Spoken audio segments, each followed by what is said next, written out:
I think there's a very serious situation right now. I'm at the Jalan Sultan Plaza, behind Jalan Sultan Plaza, okay, and I see almost dead bird twitching, twitching out of breath, twitching, okay. If I can zoom in, I don't go too near, okay, twitching. It's not dead yet, but it's twitching. And I see another bird, pigeon, okay.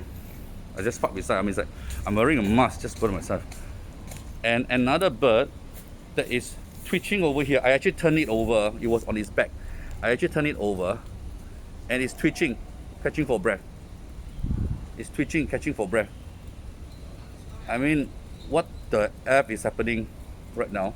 I call the ambulance. They said it's not under their responsibility. I call the police. They say ask me to call NEA or EVA. I'm going to call, but this is serious because it's twitching, like just like human beings with the COVID-19 and they are catching for breath. They're twitching, and there's one bird dead,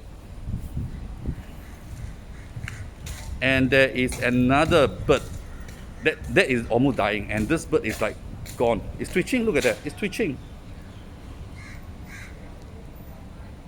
It is bloody Singapore. I mean, what is going on? And I think, is this serious? Something like got to do with COVID-19? So let's see. And got to wear mask. I'm doing this with the mask on. So two birds. One bird's here. The other bird's over there.